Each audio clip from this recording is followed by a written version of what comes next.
Good evening and thank you for tuning in to Sports. I'm Nico Scavella. Continuing from yesterday's report, the Flag Football League is all set and ready to go this year, and from the turnout on Sunday, the league will see lots of supports from the fan.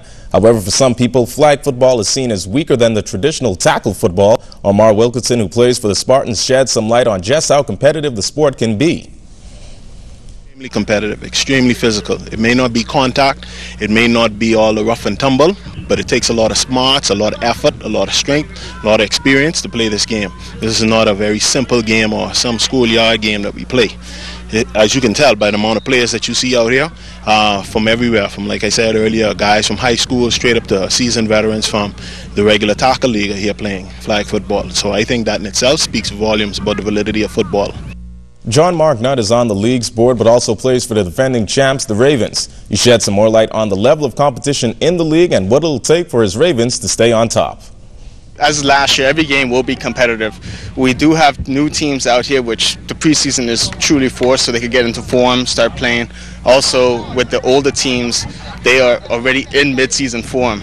So it's going to be really competitive. We have a bunch of young teams, older teams, so I really think that this year is going to be a competitive year. As long as we execute, play fundamental football, run crisp routes, play strong defense, I think we'll be able to get back to the top. Every team you have to watch out, as they say, any given Sunday, so you have to be on your A game every week.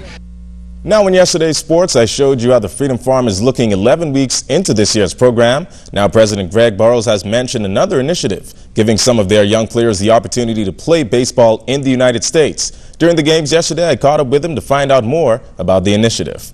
The whole program is based to give young men the opportunity to better themselves through baseball, better themselves to get an education, to better themselves to grow up to be a better young man, and just get opportunities. And for over the years we've been doing it, and we're in the hundreds now as far as how many kids had the opportunity to school in the United States and to play baseball. As a matter of fact, this week we're sending off about 6 guys.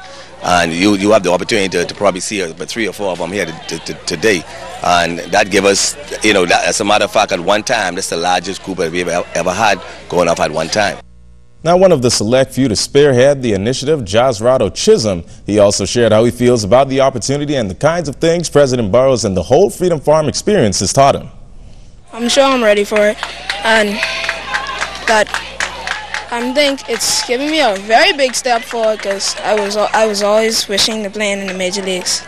All right, now what are the kind of things that Greg Burrows and the whole Freedom Farm experience has taught you over the years to prepare you for this point so you make that big step to go to the United States?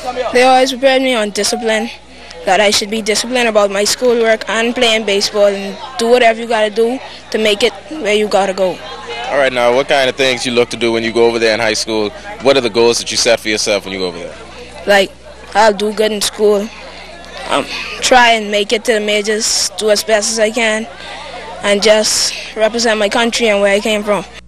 And that'll do it for sports. Once again, I'm Nico Scavella, but stay with us. Weather forecast still to